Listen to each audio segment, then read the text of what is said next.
Assalamu alaykum wa rahmatullahi wa barakatuh. Qu'Allah vous récompense à tous nos abonnés fidèles. Si tu découvres la chaîne, abonne-toi et active la cloche pour ne rien manquer des rappels bénéfiques. Ici, nous partageons des contenus inspirants tirés des enseignements islamiques pour nourrir votre cœur, votre âme et votre esprit. N'oublie pas de liker et de partager. Chaque geste compte et peut être une cause de récompense pour toi. Ensemble, avançons sur le chemin du bien et faisons grandir la lumière d'Allah dans nos cœurs. Ce n'est pas un livre que l'on pose sur une étagère. Ce n'est pas un ouvrage ancien que l'on consulte par tradition. Le Coran est perçu dans le cœur du croyant comme une voix, une parole vivante, une parole qui traverse les siècles sans perdre sa lumière. Depuis plus de 14 siècles, des empires se sont effondrés, des civilisations ont disparu, des langues sont évoluées, des idéologies ont émergé puis se sont éteintes. Pourtant, le Coran demeure, inchangé, intact, récité aujourd'hui exactement comme il l'était au moment où il descendait sur le cœur du prophète Muhammad, que la paix et le salut d'Allah soient sur lui. Cette permanence n'est pas vue comme un simple phénomène historique. Elle est comprise comme une promesse tenue. Allah affirme dans la sourate Al-Hijr, « En vérité, c'est nous qui avons fait descendre le rappel, et c'est nous qui en sommes gardiens. » Sourate Al-Hijr 15:9. Cette parole n'est pas seulement un verset récité. Elle est une déclaration de protection divine. Elle signifie que le texte n'est pas laissé aux aléas du temps, ni aux manipulations humaines. Chaque lettre, chaque voyelle, chaque son transmis de génération en génération fait partie d'un dépôt sacré. Des millions de mémorisateurs à travers le monde portent le Coran dans leur poitrine, comme si la préservation du livre était devenue une responsabilité collective inscrite dans le destin de cette communauté. Contrairement aux autres textes anciens, le Coran n'est pas seulement conservé dans des manuscrits, il vit dans les cœurs. Il est récité à l'aube, murmuré dans les prières nocturnes, enseigné aux enfants avant même qu'ils ne sachent écrire. Cette transmission orale ininterrompue renforce la conviction qu'il ne s'agit pas d'une œuvre humaine, car l'être humain oublie, modifie, altère. Mais ici, la préservation dépasse les capacités humaines ordinaires. Ce statut unique confère au Coran une dimension singulière dans l'histoire religieuse mondiale. Il n'est pas considéré comme l'inspiration d'un homme, ni comme une compilation tardive. Il est, pour le croyant, la parole directe d'Allah. Un miracle permanent, accessible à chaque génération. Et cette certitude nourrit une confiance absolue. Si la parole est divine et protégée, alors son message est fiable. Ses enseignements sont sûrs. Sa guidance est intemporelle. Ainsi, le Coran ne représente pas seulement une référence spirituelle. Il devient une encre, une lumière stable dans un monde en perpétuel changement. Avant d'être un livre relié entre deux couvertures, le Coran fut une voie dans le désert. L'Arabie du 7e siècle n'était pas une civilisation de bibliothèques et d'archives. C'était une terre de parole. Les marchés, comme celui de Ukaz, vibraient au rythme des poètes. Les tribus rivalisaient d'éloquence. Une ode pouvait élever l'honneur d'un clan, une satire pouvait le briser. La mémoire était une richesse. On retenait des généalogies sur plusieurs générations, des récits entiers, des poèmes complexes transmis sans altération. L'écrit existait, certes, mais il restait marginal. Le véritable dépôt du savoir se trouvait dans la poitrine des hommes. C'est dans cet univers que la révélation commence. Lorsque les premiers versets descendent sur le prophète, que la paix et le salut d'Allah soient sur lui dans la grotte de Hira, ils ne se présentent pas sous forme de manuscrits. Ils sont récités, entendus, mémorisés. Le choc n'est pas seulement spirituel, il est linguistique.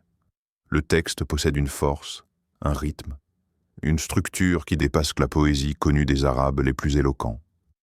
Ceux qui maîtrisaient l'art des mots reconnaissent immédiatement qu'il ne s'agit pas d'un discours ordinaire. Le Coran lui-même interpelle cette société de la parole.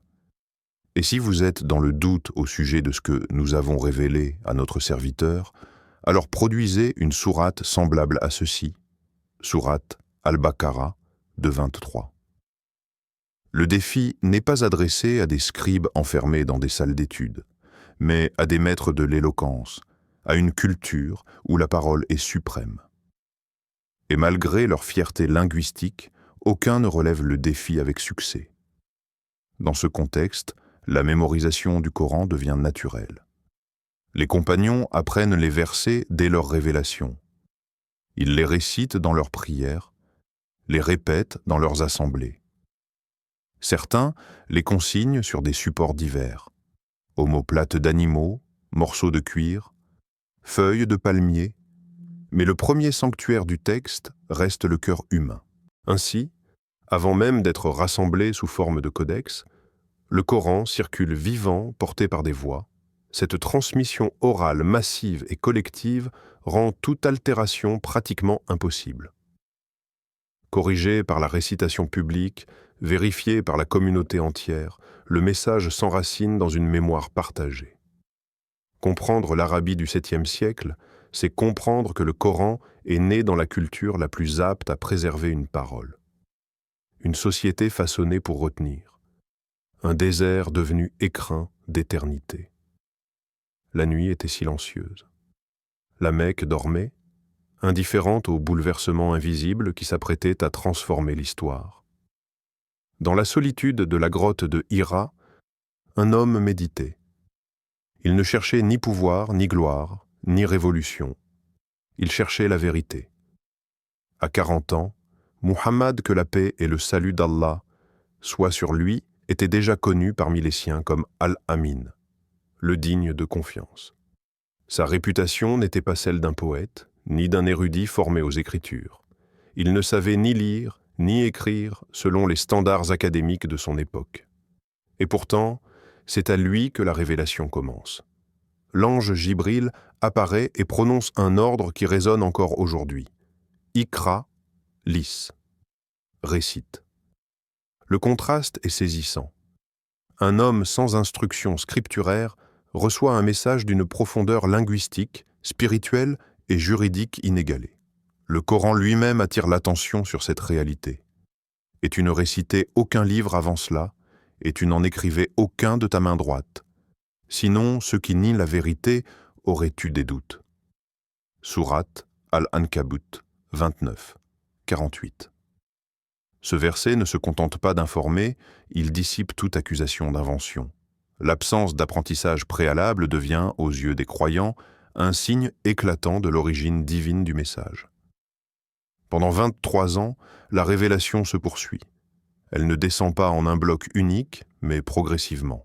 Elle accompagne les événements, persécutions à la Mecque, migration à Médine, batailles, questions sociales, crise familiale, interrogations spirituelles. Chaque verset arrive avec une précision étonnante, répondant aux situations concrètes tout en posant des principes universels. Le rôle du prophète, que la paix et le salut soient sur lui, n'est pas celui d'un auteur. Il est transmetteur. Il récite exactement ce qu'il reçoit. Il indique à ses compagnons où placer chaque verset, dans quelle sourate, dans quel ordre. La structure du Coran n'est pas chronologique, mais guidée par une sagesse qui dépasse le simple déroulement des événements. Ses compagnons mémorisent, écrivent, vérifient. Lui-même révise chaque année le texte avec l'ange Jibril durant le mois de Ramadan. L'année de son décès, cette révision a lieu 2 fois, comme une ultime confirmation. Ainsi, la révélation n'est pas seulement un moment mystique isolé dans une grotte. C'est un processus continu, surveillé, transmis avec rigueur. Entre ciel et terre, entre l'ange et l'homme, un message prend forme. Non pas forgé par l'histoire, mais guidé à travers elle. Avant d'être rassemblé entre 2 couvertures, le Coran battait dans des poitrines. Chaque fois qu'un verset descendait, il était immédiatement appris, répété, intégré. Les compagnons ne considéraient pas ces paroles comme de simples phrases veillant à retenir, mais comme une lumière à préserver. Leur relation au texte n'était pas académique, elle était vitale. Ils priaient avec lui, pleuraient avec lui, vivaient selon lui. Ainsi naquirent les Huffaz, ceux qui portaient le Coran entièrement dans leur mémoire. Dans une société façonnée par la culture orale, cette mémorisation n'avait rien d'extraordinaire sur le plan technique. Ce qui était extraordinaire, c'était l'intensité spirituelle qui l'accompagnait. Chaque verset était répété dans les prières quotidiennes. Chaque nouvelle révélation circulait rapidement parmi les croyants. Une erreur dans la récitation était aussitôt corrigée par d'autres. Le texte vivait au milieu d'eux. Le Coran lui-même souligne cette dimension intérieure. Bien au contraire, c'est un ensemble de versets clairs, préservés dans les poitrines de ceux à qui le savoir a été donné. Sourate Al-Ankabut 29, 49. La préservation ne dépendait pas d'un coffre fermé, mais de cœurs éveillés. Parallèlement à cette mémorisation, l'écriture jouait un rôle complémentaire. Le prophète, que la paix et le salut d'Allah soient sur lui, désignait des scribes de la révélation. Parmi eux, Zaïd ibn Thabit, Ubay ibn Kab, Ali ibn Abi Talib. Lorsqu'un verset était révélé, il dictait avec précision, il indiquait non seulement les mots exacts, mais aussi l'emplacement du passage dans telle ou telle sourate. Rien n'était laissé au hasard. Les supports étaient simples: feuilles de palmier, morceaux de cuir, omoplates d'animaux, pierres plates. Il n'existait pas encore de codex unique rassemblant l'ensemble du texte. Les fragments écrits étaient dispersés, mais ils étaient connus, vérifiés, récités publiquement. Cette double préservation, orale et écrite, créait une sécurité remarquable. Si un support matériel disparaissait, les mémorisateurs étaient là. Si une récitation hésitait, les fragments écrits confirmaient. La communauté entière devenait gardienne. Ainsi, du vivant du prophète, que la paix et le salut soient sur lui, le Coran n'était pas un livre figé. Il était une présence vivante, circulant entre les lèvres, les oreilles et les cœurs. Une parole protégée non par des murs, mais par une foi collective et une discipline rigoureuse. Une révélation qui respirait au rythme de ceux qui la portaient. La disparition du prophète, que la paix et le salut d'Allah soient sur lui, laisse la communauté dans un silence lourd. La révélation est achevée, mais la responsabilité commence réellement. Très vite, un événement vient secouer les consciences. Lors des batailles contre les tribus rebelles, notamment à Yamama, de nombreux Huffaz tombent en martyrs. Des hommes qui portaient le Coran dans leur poitrine quittent ce monde. Une inquiétude naît. Et si, avec le temps, la perte des mémorisateurs affaiblissait la transmission? Umar ibn al-Khattab perçoit le danger. Il se rend auprès du calife Abu Bakr as-Siddiq avec une proposition audacieuse: rassembler le Coran en un seul manuscrit complet. L'idée n'est pas immédiatement acceptée. Abu Bakr hésite. Comment entreprendre une action que le prophète, que la paix et le salut d'Allah soient sur lui, lui-même n'a pas formellement ordonné? Son scrupule n'est pas un refus, mais une preuve de sa prudence. Il craint d'innover dans une affaire aussi sacrée. Puis, la conviction s'impose. Préserver la révélation est une nécessité. Allah rappelle la gravité de cette parole révélée. Nous allons te révéler des paroles lourdes de sens. Sourate Al-Muzammil 73, 5. Lourdes, non seulement par leur profondeur, mais par la responsabilité qu'elles impliquent. Zayd ibn Thabit est choisi pour diriger cette mission. Jeune, intelligent, scribe du prophète, que la paix et le salut d'Allah soient sur lui, mémorisateur lui-même, il comprend l'ampleur de la tâche. Il dira plus tard que déplacer une montagne lui aurait semblé plus facile que de rassembler le Coran. Ce n'est pas une simple collecte de documents, c'est un dépôt sacré. La méthodologie adoptée est d'une rigueur remarquable. Chaque verset doit être confirmé par au moins 2 témoignages fiables. Une trace écrite provenant de l'époque du prophète, que la paix et le salut d'Allah soient sur lui, et la mémorisation authentifiée par des compagnons. Rien n'est accepté sur la base d'un souvenir isolé. La vérification est systématique. Peu à peu, les fragments épars, feuilles, os, parchemins, sont réunis. Les versets sont ordonnés conformément aux indications données par le prophète que la paix et le salut d'Allah soient sur lui. Pour la première fois, le Coran est rassemblé en un ensemble cohérent, formant un manuscrit complet. Ce moment marque un tournant historique. La révélation, jusque-là vivante et dispersée dans les cœurs et les supports variés, prend une forme unifiée. Non pas pour remplacer la mémorisation, mais pour la renforcer. Ce travail n'est pas seulement administratif, il est un acte de dévotion. Une preuve que la communauté comprend que préserver la parole d'Allah n'est pas une option, mais un devoir sacré. L'islam ne reste plus confiné à la Mecque et Médine. En quelques années, il traverse les déserts, franchit les frontières de la Perse, atteint le Cham, l'Égypte, s'étend vers des terres où l'arabe n'est plus la langue maternelle. De nouveaux peuples embrassent la foi. De nouvelles voix récitent le Coran. Mais avec cette expansion rapide, une réalité apparaît. Les différences de prononciation, liées aux dialectes arabes autorisés à l'origine pour faciliter la récitation, commencent à semer la confusion. Dans certaines régions, des musulmans s'étonnent de la manière dont d'autres récitent certains mots. Les discussions deviennent parfois vives. Le risque n'est pas encore la division doctrinale, mais il en porte les prémices. Hudayfa ibn al-Yaman, témoin de ces divergences lors des campagnes militaires en Arménie et en Azerbaïdjan, perçoit le danger. Il se rend auprès du calife Uthman ibn Affan avec une demande urgente.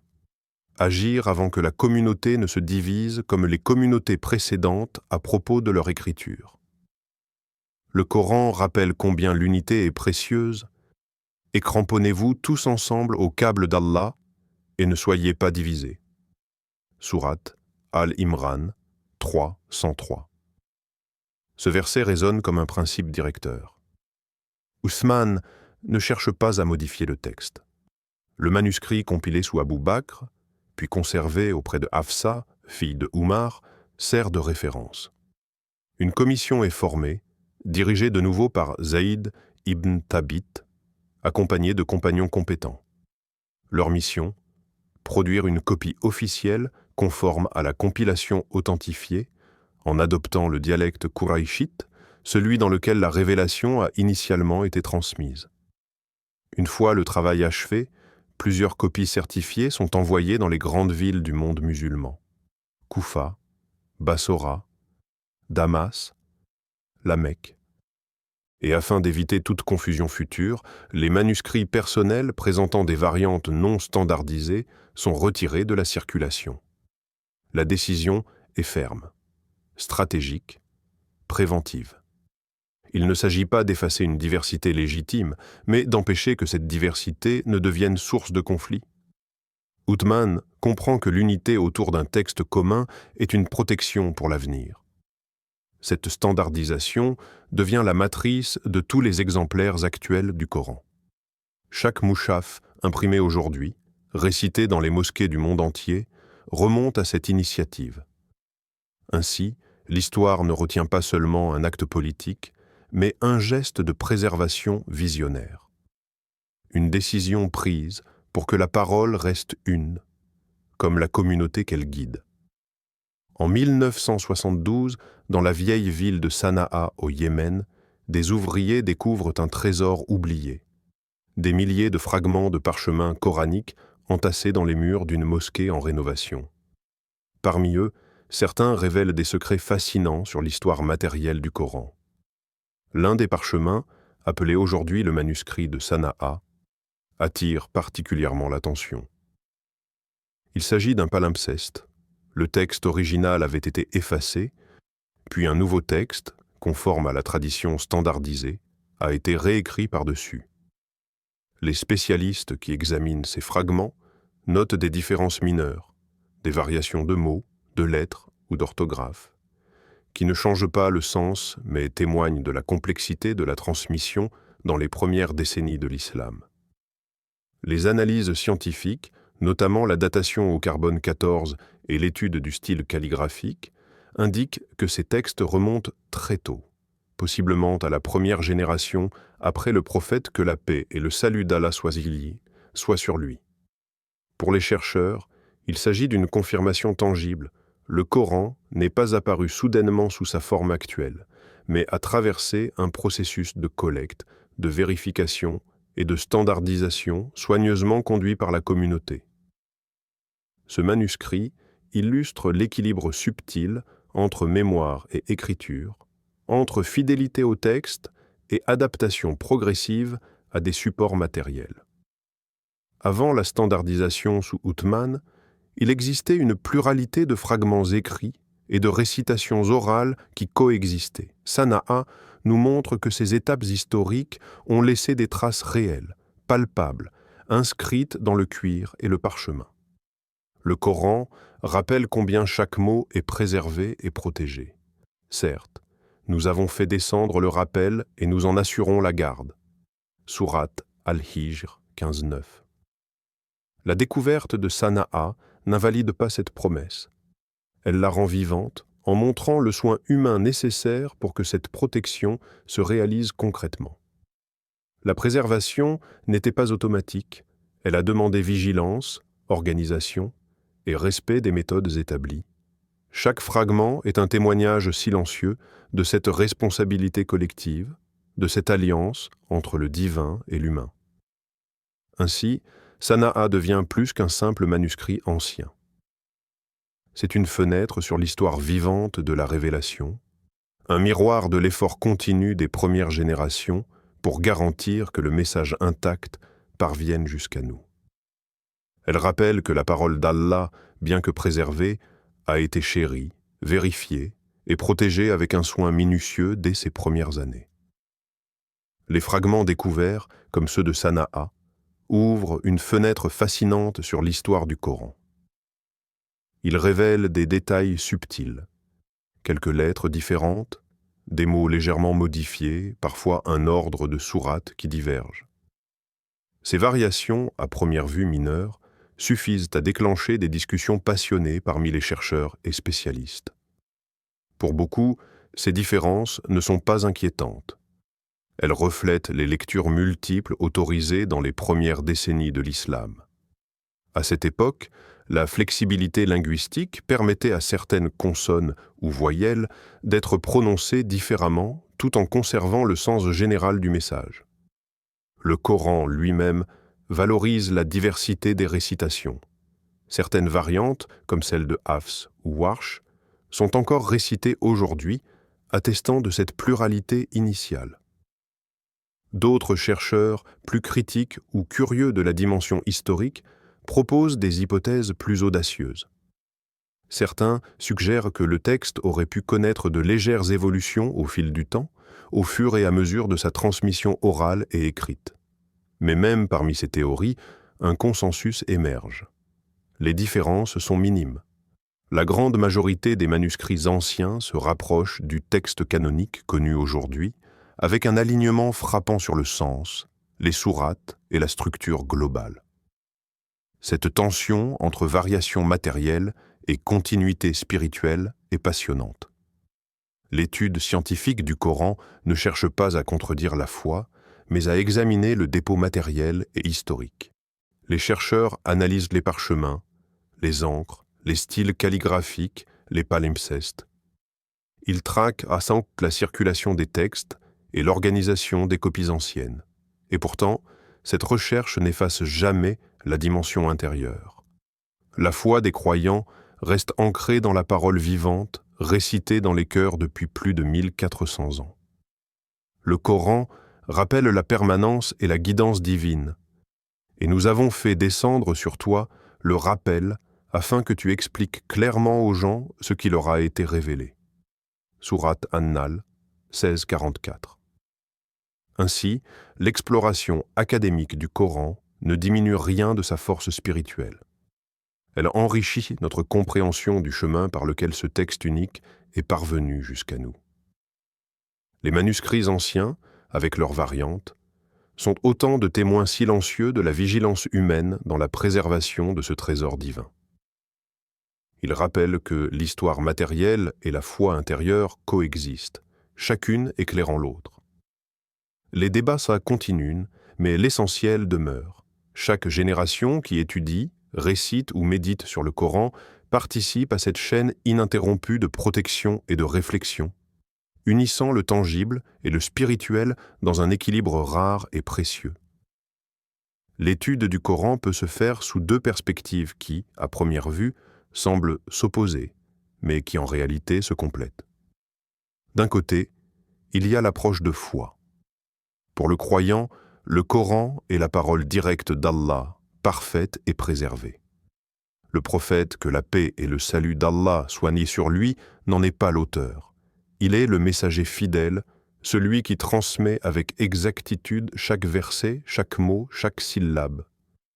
La révélation n'est pas un texte humain soumis aux erreurs ou aux opinions, mais un dépôt divin confié à l'humanité, destiné à guider et éclairer pour toujours.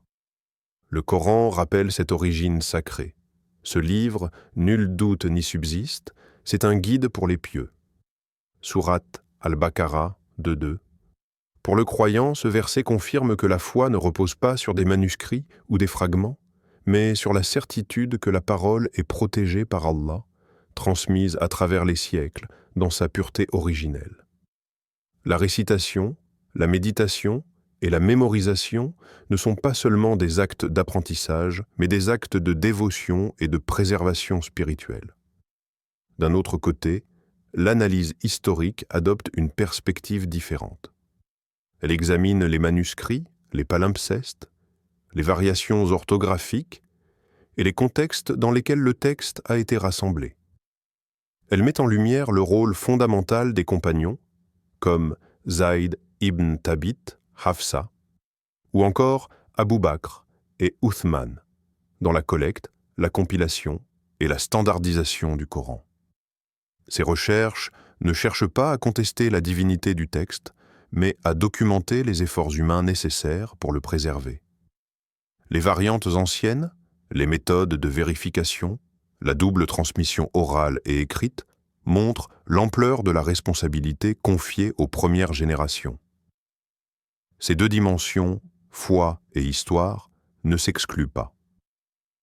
Pour beaucoup de croyants, comprendre la complexité historique renforce justement la valeur du Coran. Voir comment des cœurs humains, avec leur discipline et leur vigilance, ont protégé un dépôt sacré, rend la confiance dans sa préservation encore plus tangible. La dimension spirituelle et la dimension humaine se rejoignent. La parole d'Allah est préservée, mais elle a été chérie, vérifiée et consolidée par la communauté. Ainsi, la foi inspire la confiance dans l'origine divine du message, tandis que l'histoire révèle la responsabilité humaine dans sa sauvegarde. Ensemble, elles offrent une vision complète, le Coran comme miracle vivant, guidant à la fois les cœurs et l'esprit. Le Coran n'a jamais été seulement un livre posé sur une étagère. Il est d'abord une voix, une lumière, un souffle qui traverse les cœurs. Depuis la première révélation à Muhammad que la paix et le salut d'Allah soient en mot sur lui jusqu'aux copies standardisées d'aujourd'hui, il a été vivant, récité, médité, mémorisé, discuté et chéri par des générations successives. Chaque étape de son parcours historique, de la mémorisation orale à l'écriture fragmentée, de la première compilation sous Abu Bakr à la standardisation de Uthman, témoigne de la vigilance et de la responsabilité humaine dans la préservation du dépôt divin. Le Coran lui-même souligne l'importance de cette préservation et de cette guidance. Certes, Ce Coran guide vers ce qui est le plus droit et annonce aux croyants qui font de bonnes œuvres qu'il y aura pour eux une grande récompense. Sourate Al-Isra 17:9. Chaque génération a porté ce message avec un mélange unique de crainte, de respect et de dévotion. La crainte que la mémoire humaine ne faiblisse, que des mémorisateurs disparaissent ou que les variations se multiplient, a poussé les compagnons à organiser, vérifier, compiler et transmettre avec minutie. Cette trajectoire n'a pas affaibli le texte, elle l'a renforcé, lui donnant une profondeur historique qui éclaire son message et sa portée. Le Coran ne se limite pas à un rôle spirituel. Son influence a façonné des civilisations, inspiré des codes de loi, guidé l'art et la littérature, et continue d'apaiser les cœurs dans le tumulte du monde contemporain. Il est à la fois intemporel et universel, s'adaptant à chaque époque tout en restant fidèle à sa révélation originelle. Même face aux avancées scientifiques et aux analyses critiques, il demeure une source de lumière intérieure et un repère moral et spirituel pour des millions de personnes à travers le globe. Ainsi, le Coran peut être vu comme un texte vivant, traversant le temps et l'espace, mais toujours porté par l'engagement humain et protégé par la volonté divine. Il nous rappelle que la préservation d'une parole sacrée n'est pas uniquement une affaire de parchemin ou de codex, mais une responsabilité collective, un lien entre le ciel et la terre, entre le divin et les hommes. Sa voix résonne dans les mosquées, dans les foyers, et dans le cœur de ceux qui l'écoutent, le récitent ou méditent sur ses enseignements. Le miracle du Coran ne réside pas seulement dans ses mots, mais dans sa capacité à rester vivant, vibrant et guidant, à travers les siècles, malgré les épreuves et le passage du temps. C'est ce mélange unique de divin et d'humain qui fait du Coran un texte à la fois éternel et profondément inscrit dans l'histoire. Ô Allah, Créateur de l'univers et gardien de la parole révélée, toi qui as fait descendre le Coran comme lumière et guidance pour l'humanité, accorde-nous de l'aimer avec sincérité, de le méditer avec profondeur et de le mettre en pratique avec droiture. Fais que chaque verset soit une source de paix pour nos cœurs, une force pour notre esprit et un guide pour nos actes. Renforce notre foi lorsque les doutes s'élèvent, éclaire nos pensées dans l'obscurité de l'incertitude et inspire-nous à transmettre le message avec honnêteté et humilité. Aide-nous à être des gardiens et gardiennes fidèles de ton livre, non seulement en le mémorisant, mais en vivant selon ses enseignements dans chaque aspect de notre existence. Unis la communauté musulmane sur le chemin de la vérité, protège-la des divisions et des conflits, et fais que notre engagement envers le Coran soit un lien de fraternité, de compassion et de justice. Que cette lumière divine nous accompagne dans nos épreuves, nous console dans nos peines et nous élève dans nos réussites. Fais, ô Allah, que le Coran soit notre compagnon constant dans cette vie, notre guide pour nos décisions et notre intercesseur le jour du jugement. Que nous puissions le réciter, le comprendre, le partager et le défendre avec amour et respect jusqu'au souffle final. Amin. Merci d'avoir regardé ce rappel jusqu'à la fin. Abonne-toi à la chaîne, like et partage, car chaque personne touchée par ce message peut être une sadaqa jariya pour toi. Aidons-nous à propager le savoir, à éclairer les cœurs et à rapprocher les âmes d'Allah. Qu'Allah bénisse tes actions et te récompense sans limite. Assalamu alaykum wa rahmatullahi wa barakatuh.